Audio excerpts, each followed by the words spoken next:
walking my dog, so you can have church anywhere. Otherwise, what's the point?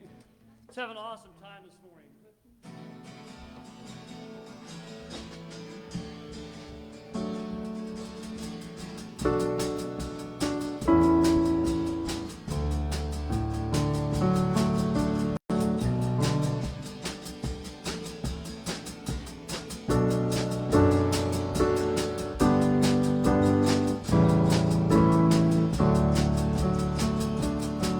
Let the seas roar and all that fills it. Let the world rejoice, all who are winning. Let the rivers clap their hands and the mountains sing. Strike up the band, come usher in Jesus the King, and sing unto the Lord.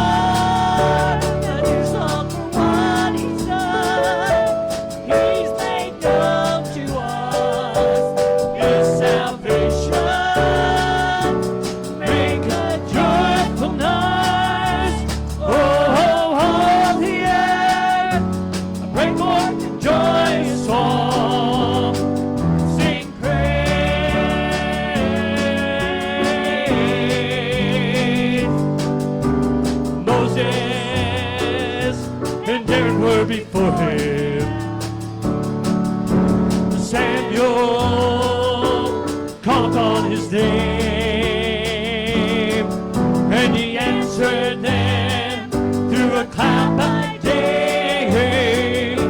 But they knew by faith, the name Jesus the King, and sing unto the Lord a new song for what He's done.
There's a place where mercy reigns and never dies.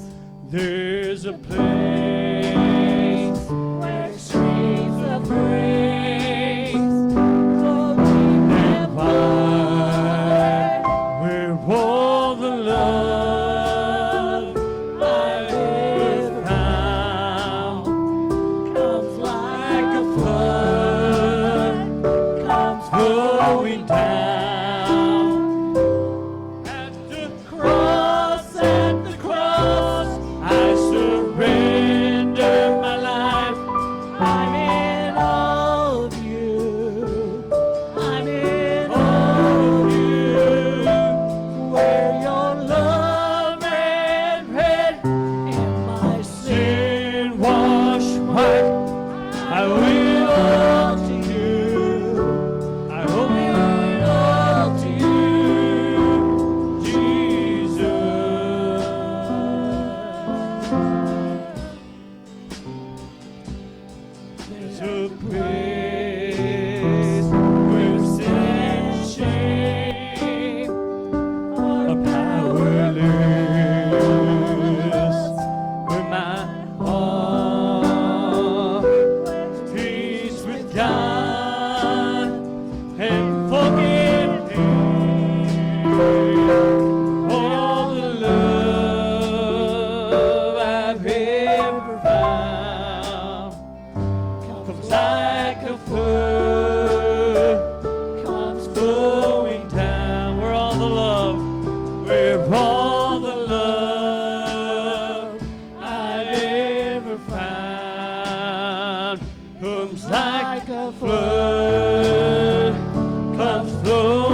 There is a river of gladness that pours from Emmanuel's veins.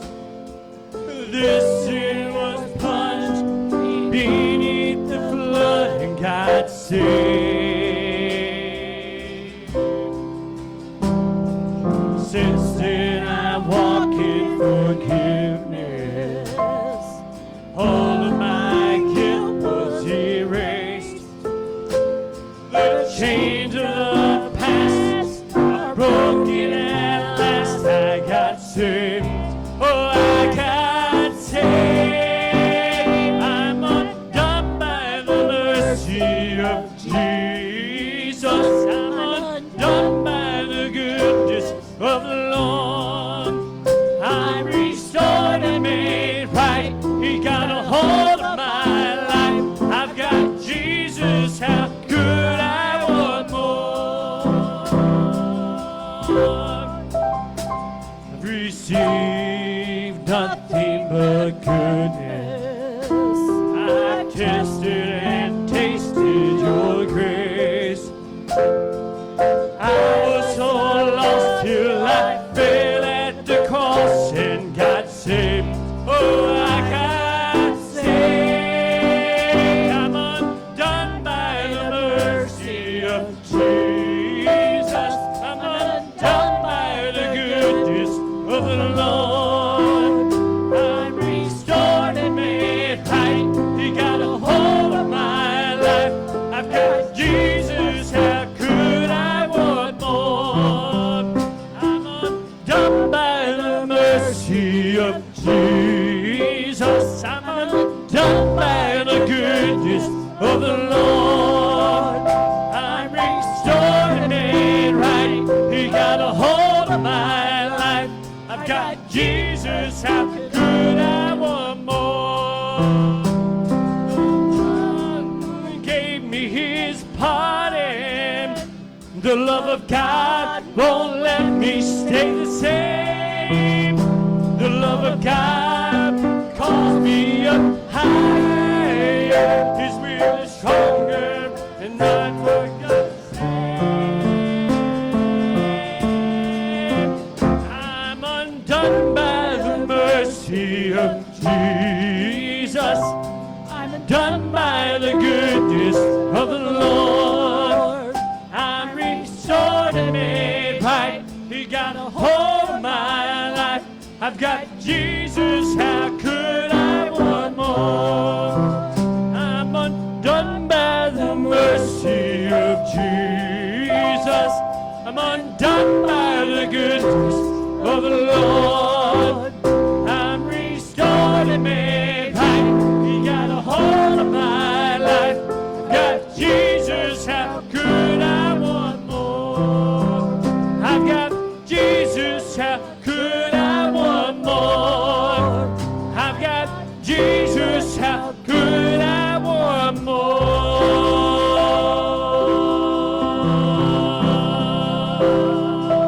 I'm undone by the mercy of Jesus. I'm undone by the goodness of the Lord.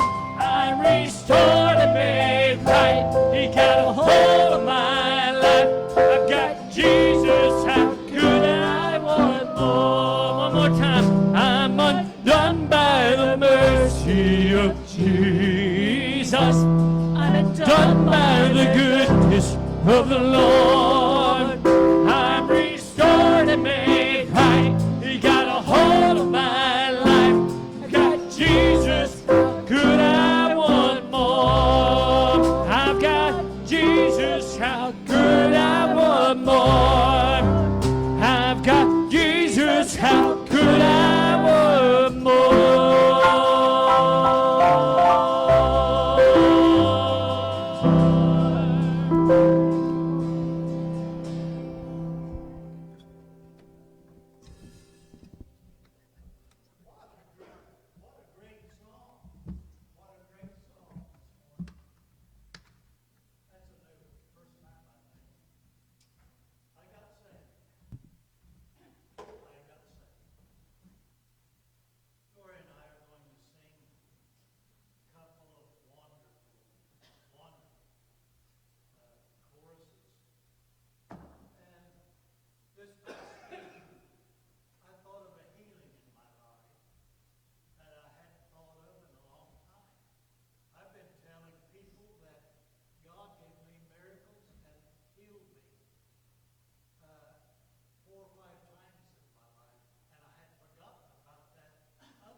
time as this, arise on healing wing, Son of righteousness. What a healing Jesus I found in you.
morning, everyone.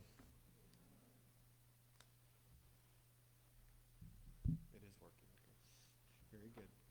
Good morning, all. It's God is good. God is always. I love very present help in time of trouble, but He's always what we need when we need it most, when we allow Him to be. So, and to me, that's, as we live life, as we move along, we keep running into challenge and things and difficulty or situations that would try men's soul. The phrase comes from one of the literary works. There are so many things that are going to come at us and become big as life. And the question becomes, how do we rise to the challenge? How do we surmount these issues? How do we deal with everything that comes our way? And He is our healer. He's our everything when we acknowledge Him to be so. Otherwise, this week, I always have something to say before I start. Richard started that phrase too, I feel like. But this week I was listening to some discourse from people that are trying to live life without God. And I was intrigued as I was listening to this person talk. And the acknowledgement was, well, if you don't believe in God, then you just have to hope that whatever you need for life is in you, and that somehow it's just deep in there lurking around, and that somehow you'll find it and pull it out at the right time, and it'll be just the right thing for what you need. But what happens when things get to be more than what you can bear? Then what do you do? And as this person was in a discussion with the other, it is so much more freeing to lean on the arms of one who I know is never going to fail. A healer, an omnipotent person that's here for me in the midst of everything. And so, thank you for that, being yielded and able to, every one of us can find our healing in God because He's what we need for all things. So, I don't know. I'm mindful of Him and what He can do and what He continues to do. And, Richard said that before. If He never did, He's already done so much. How would I turn my back on Him now? If I look back at my life and take a moment of reflection, He's already done so much. Why wouldn't I serve Him? Why wouldn't I seek Him? Why wouldn't I want Him to be the one that is there for me in the midst of everything? So, God's good all the time, right? All right, here's a little something funny. I can dig these out. I can find stuff all over the web. So if these were kind of cute. If I could post them up on the board, and seeing their handwriting would make it that much more fun. But these are letters. These are prayers to God from, and I can't remember, the ages are very young. But there's just a few of these that I thought were very cute. Little Jane says, "Dear God, instead of letting people die and having to make new ones, why don't you just keep the ones you got now?" She's got a point. You just kind of hang around. And this one was very sweet. Elliot said, "Dear God, I think about you sometimes, even when I'm not praying." I love kids. I love the simplicity of a young child. It's going to come up in a minute, and you'll know why. Dear God, Joyce says this, "Dear God, thank you for the baby brother, but what I prayed for was a puppy." Joyce, thanks for being honest. Ended up with a baby brother, and I would have been happy with a puppy. That's all right. Larry says, "Dear God, maybe Cain and Abel would not kill each other so much if they had their own rooms. It works with my brother." That was the last one. There were several of those cute ones. But if when I bring ones like this, if only we could just go back to being a little bit like we were. Somebody uses that phrase, everything I ever need to know in life I learned in kindergarten or something like that. Maybe we need to go back to, that's a message coming up. I just need to go back to kindergarten. Well, okay, don't go back to acting like a crying, screaming, fit-throwing little one, but maybe the simplicity, right, Dave? I think that would help us. But so this morning, I don't even remember why what my inspiration was for this. Again, I did this 2 or 3 weeks ago. And I tend to do that. I get my thoughts ahead or whenever the next time is, and then as it gets closer, then I kind of formulate and pray, God, where am I going with this? Where am I taking this? But I want to talk to you this morning about combating cynicism. And I'm going to define, and we're going to talk about this a little bit, because in our lives, you're going to find we are in a bit of an all-out war. There's a war for the battle of you and I's minds, for our sanity, for our clarity, and for keeping our head above water in life. It's you wake up in the morning and here it comes, right?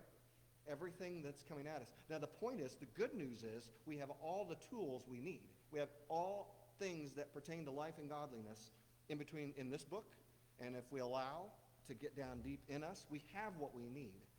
But what do I mean, combating cynicism? And in order to define cynicism, let me make it a little more simplistic, because I think most people would look at this phrase of optimism and pessimism, and like, I'm an optimist. Oh, no, people don't typically admit they're a pessimist. They might just say, I'm a realist, or whatever you want to use. We could say the glass is half full, the glass is half empty. How do you view the world? And a pessimist is an inclination to question whether something will happen or whether it's worthwhile. But the cynic is a completely different twist on that. You might say, isn't that the same thing as being a pessimist? No. There's a different twist to this. The point is, a cynic then, okay, so the optimist, I believe the glass is half full. The pessimist, I believe the glass is half empty. I see it the opposite way. The engineer says the glass is twice as big as it needs to be. I got to have that in there. No, sorry. It makes sense, doesn't it? No. Maybe that's the realist. I don't know. But you can see that difference of opinion, that framework that changes how you see something. I view the glass half full. I view the glass half empty.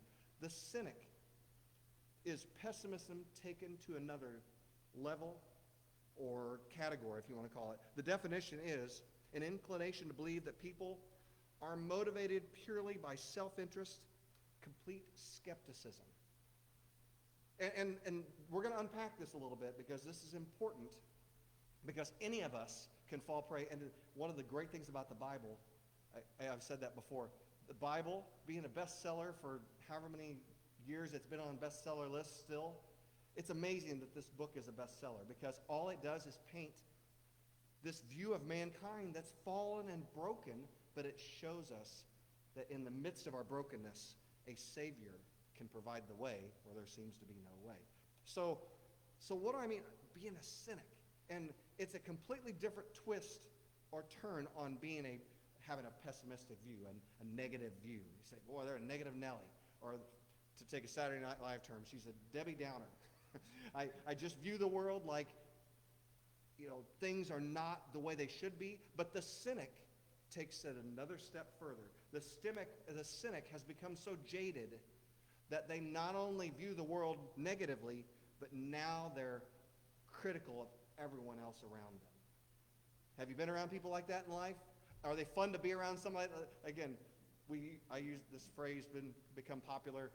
These are the kind of people that proactively cast shade around them, right? This isn't just, I wish things would be better, or I'm upbeat and bubbly. This is the person that, if they're feeling misery, they want you to feel the misery with them. They want to bring you in to that. And I don't really want to focus on that today. I really want to focus on what it takes to come out of that. How to bridge that gap, and why the Bible presents a wonderful viewpoint on where to go and how the pathway. And I'm going to end up with, I believe, we're going to talk about the antidote.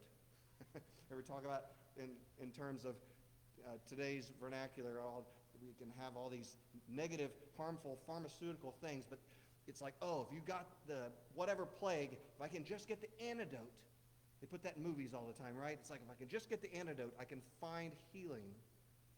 And ultimately, what we all want, what we all need, that rest for our very weary souls, We're looking for that antidote that can help us break the bonds or the shackles that cynicism might put on someone. And so step with me for just a moment in the time we have, because this has been around for a long time, and I have lots of verses on this. Technically, the devil, the enemy of our soul, was the first cynic. He started off this way. It was more than having his viewpoint against God, rebellion against God. He became jaded in his own mental construct of trying to elevate himself above God. And he became disappointed and frustrated to the point of it creating this soured internal purpose. Have you seen somebody, it's like you look at some people and they're like, man, you just suck the life out of everybody around you. And unfortunately, any one of us can fall prey to that. You might say, well, that's that person. But any of us that suffer extreme disappointment, failures, others, can go from letting that disappointment propel us into something more positive to sitting in the seat of do nothing and falling into cynicism, the trap of cynicism. It's almost like getting caught like a bear claw. It's going to hold us and shackle us in place, and we won't realize it until years go by, and we realize what we've lost when you look back in reflection. And I've heard this phrase too. Sometimes you can see, do you know what I'm talking about? You can see the hardness on some people's faces. Just like we learned in Sunday school, your face will surely show it. Those years of bitterness and cynicism taking root can show on our face, and you can see it on people. The other phrase people like to use today, they refer to it as a resting certain face. And I won't be using this. When I apply these videos to YouTube, it says kid friendly, so we keep it kid friendly around here. But somebody can have a resting face, and I've heard I don't remember which one it was. It was the actress from Pitch Perfect, and she's been accused of this, that she doesn't realize she ends up with this face that looks like she hates everybody. And she was accused, and she's like, I don't know where it comes from. I'm happy. And when she's not paying attention, she defaults back to, I want to kill you. Look at this face, and it shows. And you can see it. And have you ever done it? You look at someone and you're like, whoa, what side of the web did they crawl out of? Or, you know, you can phrase it all you want. But part of me then has this heart of compassion wells up within me when I see that, because I know there's pain that has caused that to take root and get just embattled with that level of difficulty. So here's the thing. Here's the thing with this. It's hopeless to try to disprove cynicism. There will always be an abundance of vivid examples to back up catastrophic interpretations of humanity. Bad things happen in this life, in this fallen world we find ourselves in. Challenge will inevitably come. We're going to wake up to the next day, and we don't know what's in tomorrow, but we know who holds our hand. I'm going to go back to things like that, because there's hope in the middle of every difficulty, every challenge that we may look up. But think about this for a moment. What identifies people as cynics is not so much what they claim as what they do. Their downbeat assessments are based not on dispassionate analysis of our species, but an inner emotional compulsion that drives them to go the wrong direction. Their philosophy is first and foremost a defense against suffering. That they've so internalized the negativity and the hopelessness that they perceive there is no way out. And not only do I not see the glass half full anymore, I've lost sight of the glass. And now I'm just jaded and bitter about everyone else that would dare try to even acknowledge that there's a glass that could be half full anymore.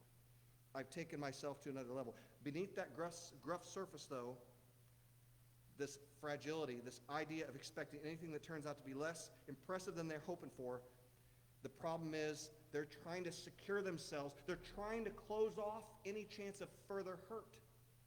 What they, in their effort to cope with the disappointment, the frustration, the lack of a path forward they see, they have built walls of protection around themselves.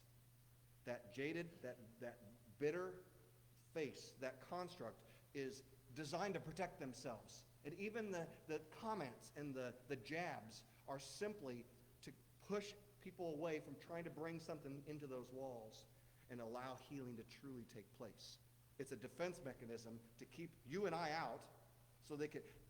And here's the reality to this. They're not trying to necessarily maintain the status quo. They just don't believe there's anything that can get through it. They don't see a way forward.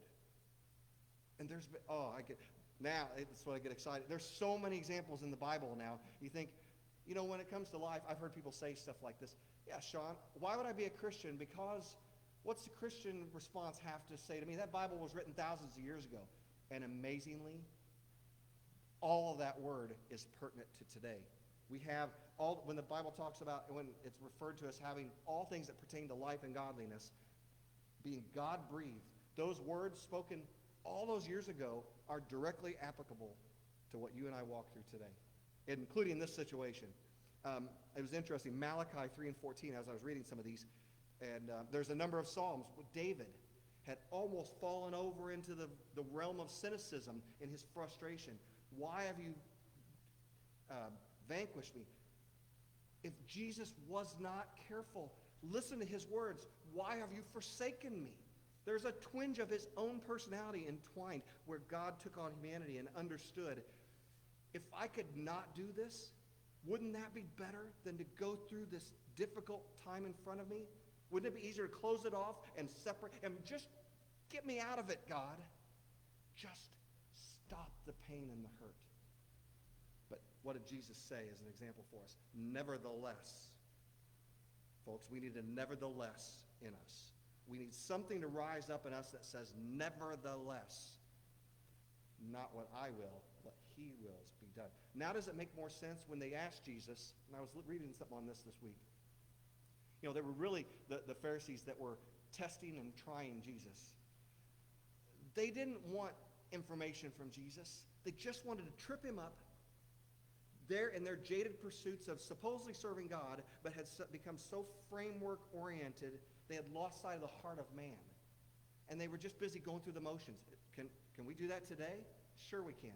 They just wanted to trip up Jesus so they could get him killed off and out of their way, so he'd quit causing them trouble, so they could keep going with their walled-in framework, not really helping mankind, not being a help.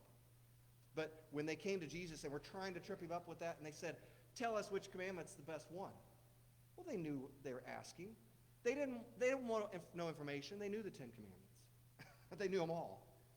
They just wanted to trip him up so they could use his words against him. They had fallen over. They had fallen into that camp of cynicism. But Jesus' words were so weighty and so powerful. He said, okay, boys, let's pay attention then.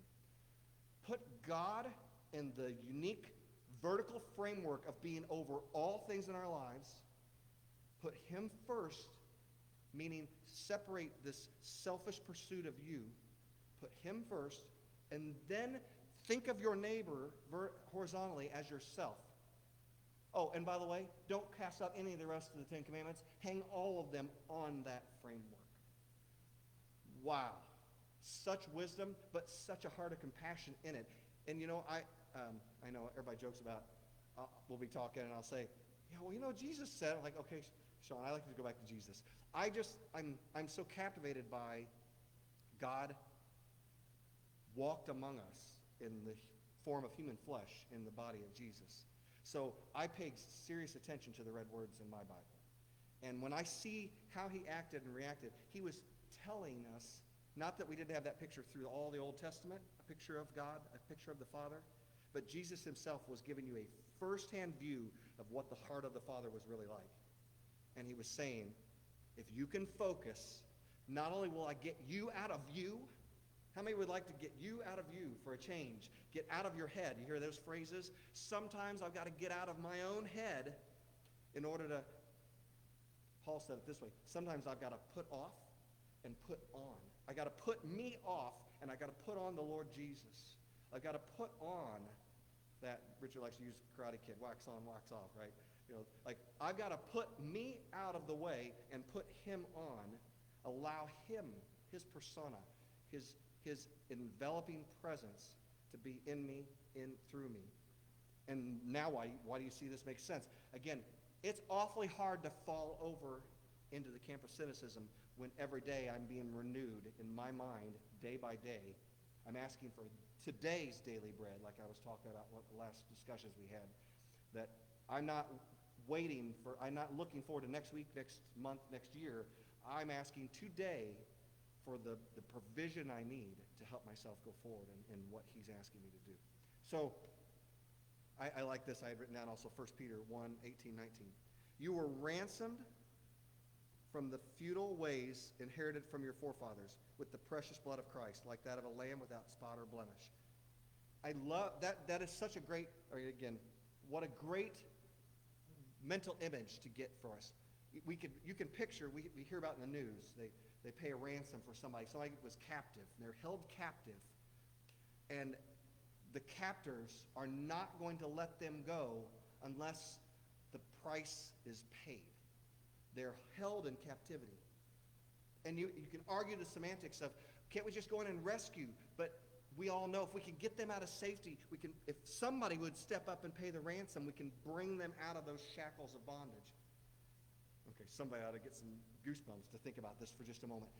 God paid your ransom through his Son. He took captivity captive. He broke the shackles off of us. That's why Paul said, when I can let off the weights and the sins and the things that beset me, that hold me captive, hold me down, that's when I can run the race. That's when I can focus and I can do something special that God has done for me, through me, and to me. Psalm 1 and 1 and 2 says, Blessed is the man whose delight is in the law of the Lord. On his law he meditates day and night. I meditate on all that you have done, Psalm 143. On your steadfast love, Psalm 48. I had a bunch of these down. There's so many good ones that when I'm trying to combat these things, I need something that will bring that cure we talked about. Romans 12 and 3 says this. I say to everyone among you to think of yourself, not to think of yourself more highly than he ought to think, but to think with a sober judgment, each according to the measure of faith God has bestowed, assigned on you. Every one of us have that ability to, there's times in life, I remember thinking this, like, God, are you saying no matter what I accomplish in life that I shouldn't go after things and accomplish? He told me, he's like, of course you should. The problem is, in your fallen nature, the tendency is for you to think that you did it on your own without me and helping and empowering you. And so it's a constant battle for us to, Paul said it this way. When Paul said, I'm the chief of sinners, he wasn't saying I've done the most heinous things among you. He did murder people. He did do a lot of terrible things. But when he called himself the chief of sinners, what he was really saying is, now it makes more sense. I recognize the fallen state that I really am in when I see myself in comparison to the gospel, what he did for me.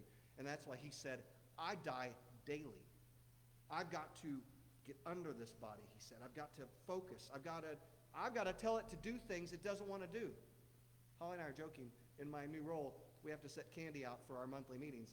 And I have this bag of candy sitting in my closet that's just crying out, Sean, come take me another one of me today. And I'm like, I have to say, maybe I should lock that closet door and give it the key to somebody else or whatever. Whatever that looks like for you, your bag of candy, whatever. Maybe it's that falling off the edge into cynicism instead of just being pessimistic. Whatever that is for you, someone has to help you take captivity captive. We've got to be able to acknowledge that there's something special that he'll do for us and through us. And I did put this down, 1 John 1 and 9. Many of you know this is a memory verse. If we confess our sins, he's faithful and just to forgive us our sins. And two, it's always a follow-up, cleanse us from all unrighteousness, to provide the pathway. It's that act of initial faith, and then God, it's like you just opened up the framework. Now I can rush in and help you and be there for you in the way that you're looking for. So, I've got a number of notes here that I could talk. I had several I thought were interesting quotes that come from people of all walks of life, because every one of us deal with struggle and difficulty and challenge. We all have to find a way forward. And we all have to find a way to not allow it to create a root of bitterness within us. All of us can fall prey to that. But here's what I thought were some really good ones. Tom Hanks said this one. I understand the concept of optimism, but I think with me what you get is a lack of cynicism. Meaning if I can combat not becoming a cynic, then perhaps it's easier for me to focus and move forward. I like that Carol Burnett said this one. I've always been optimistic. I have a feeling that it happened because of going to all those movies with my grandmother in the 40s, because there was no cynicism back then. Well, there was, but I just like her perspective. Ricky Gervais, he's a comedian, but he said this, cynicism to me is trying to make people as unhappy as you are. Like, that's pretty wise, pretty smart guy. Kevin Costner said this, you have to try to dismiss the loudness of cynicism. It's certainly going to come. A gentleman, Mark Wade, I like this. A superhero is someone who, at some point or in some way, inspires hope or is the enemy of cynicism. This gentleman, Joe Klein, said, for me, a really radical position for a journalism to take is to stop being cynical. Cynicism is what passes for insight among the mediocre. Oh, wow. I mean, some pretty bold ones. I thought that was interesting. And then I was reading some on this, doing some background research, and there was a person that was defining, and they were talking about a term they called Christian cynicism. And I immediately made a note on my margin here. Isn't that an oxymoron? Christian cynicism? Something in there doesn't smell right. It's almost like a kosher pig. That doesn't go right either, right? There is no such thing. I don't think we can allow ourselves to fall. Now, can we fall? Can we be frustrated? Could you hear it in Doubting Thomas when he's like, unless I see the prints from his hands and his feet and see his side, I'm not believing. What was Thomas doing? There's a bit of us that can identify with Thomas. I've said that before. I can identify with Thomas. Sometimes I feel like I've got to touch or feel or experience in order to believe it. But Jesus came along when he showed up and was like, blessed are those who have not seen and yet believe. What does it take to get to that point where we can do that, where we can cast off the works of darkness and allow ourselves to focus and not identify these wrong steps? I had some notes about maybe many times cynics praise themselves. They'll look at life this way too. I'm a movie buff, but you look at the movie The Matrix. They'll look at life like life is kind of like The Matrix. It's just you've taken the red pill of reality and you know that you got to be unplugged because life's not worth living. It's a fake construct in front of us. And we can fall into that viewpoint that there's something to it and that, there is no point. We can fall back to something like that. And I would even refer to it as being a sickness, which is why I think I want to refer to what I would call the antidote and what we can take from that and move a bit further beyond that. So I'm going to share this for just for a minute. Here's another story that I was going to give. Actually, we got two. There's so many in the Bible. But Adam and Eve, right there at the beginning, another one. It's easy to, maybe I view the world as what's happening. When Adam and Eve, when they fell, that whole interaction, now watch that interaction between God and Adam. And it's pathetic. But I could say it's pathetic, but then again, have we been where Adam was at some point? God, the blessing you gave me is harming me. It's not just because it's his wife. It's whatever. You can insert there, right? Whatever you want to put in there. In that framework, what he was really saying was, if you had protected me better from me, God, maybe I wouldn't be in this position in the first place. And it's your fault. And I've fallen over the cliff, so to speak, into I'm no longer just viewing the world as either positive or negative. It's your fault I'm negative. And I'm frustrated by it. And I'm not trying to knock that because I'm saying any of us can fall prey to this. I can refer to it as sickness. You catch a cold and you're like, I got to get over this. I got to get past this. But that's the acknowledgement. Otherwise, we'll stay sick for decades. We'll stay in that seat of do nothing and we'll be stuck there. And I had another one with Paul. Interesting in Paul as well. Even though Paul isn't it amazing that sometimes it takes the road to Damascus to make us have new vision? And why do we have to do that? Isn't that kind of frustrating? Why do we need our own road to Damascus? And you can go back to Acts 9 if you want to read some of these stories on your own. This should be your homework lesson, right? Read through some of Paul's discourse through that time. He thought he was doing right. And when God approached him and said, you're not. You're directly against me. You just thought you were for me. And he was like, what do you mean, God? And he's blinded for that period of time. And he's struggling. And then I'm thinking of the other story that even coming through that, he's learning to lean. Talk about Sunday night, good songs that we can pop up in your head. Get that one in your head. He's learning. But then he's still the one that's coming up saying, do I have to go to this house? Because I don't want to go somewhere where it's unclean or and he has to have the visions coming from God about what's God's made clean is clean. And I mean, again, go through some of that verse.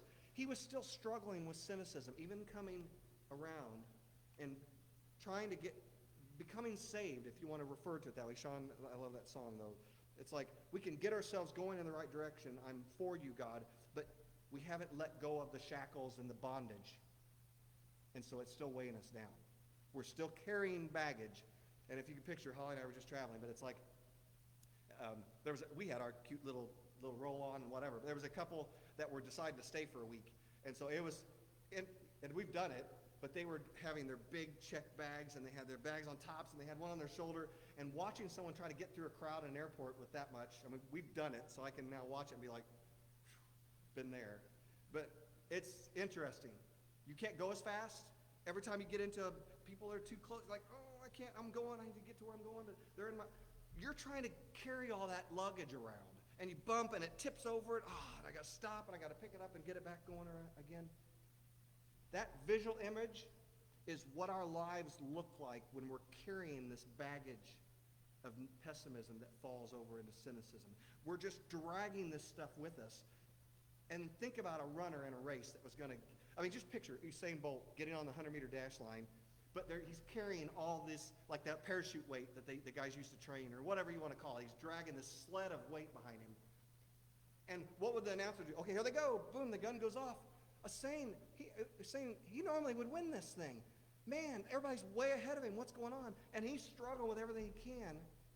Even the announcer would be like, doesn't he realize he can run much faster if he would shed the weight or the shackle or the thing that's holding him captive and keeping him back from what God's best was? And Paul got it. If I'm going to strive for the mastery, if I'm going to focus and make Jesus the ultimate author and finisher of my faith, if I'm going to be doing that, I've got to cast aside.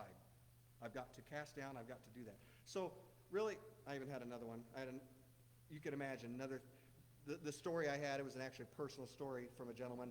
New pup in Christ, got saved, getting real active in church, and guess what? He got into a disagreement with someone else, Christian.